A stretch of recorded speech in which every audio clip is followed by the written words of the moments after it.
হযরত আনাস বিন মালিক রাদিয়াল্লাহু আনহু হতে বর্ণিত, তার প্রিয় চাচা হযরত আনাস বিন নাজর বদর যুদ্ধে অংশগ্রহণ করতে পারেন নাই বলে অনেক আফসোস করেছিলেন।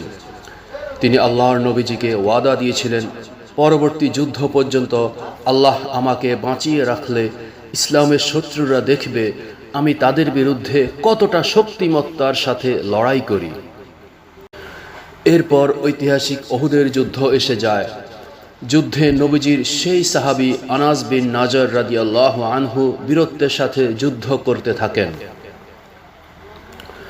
যুদ্ধক্ষেত্রে আরেক সাহাবী যোদ্ধা সাদ বিন মুআজ রাদিয়াল্লাহু আনহু এর সাথে দেখা হলে আনাস বিন নাজর হাসি মুখে বললেন, প্রিয় ভাই মুআজ, আল্লাহর কসম আমি জান্নাতের দিকে এগিয়ে যাচ্ছি। ইতোমধ্যে জান্নাতের সুঘ্রাণ আমার নাকে প্রবেশ করতে শুরু করেছে। আমি উহুদের ময়দানে জান্নাতের সুঘ্রাণ পাচ্ছি।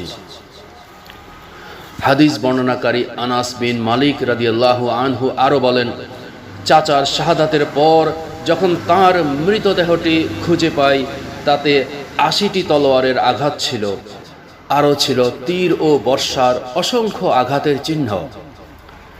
এরপর আল্লাহ তাআলা পবিত্র কোরআনে এই আয়াতটি নাজিল করেন, মুমিনদের মধ্যে কেউ কেউ আল্লাহর সাথে কৃত ওয়াদা পূর্ণ করেছে, তাদের কেউ কেউ মৃত্যুবরণ করেছে এবং কেউ কেউ এখনো প্রতীক্ষা করছে, তারা কোনো অবস্থাতেই তাদের সংকল্প পরিবর্তন করেনি। সূরা আল আজহার আয়াত ২৩। আল্লাহর দ্বীন ও হক আদায়ে যারা শাহাদাতের পেয়ালায় চুমুক দিতে পূর্ব প্রতিজ্ঞা করেছেন, আল্লাহ সবাইকে আইয়ামে বারজাখে জান্নাতের উচ্চ মাকাম দান করুন। আমিন।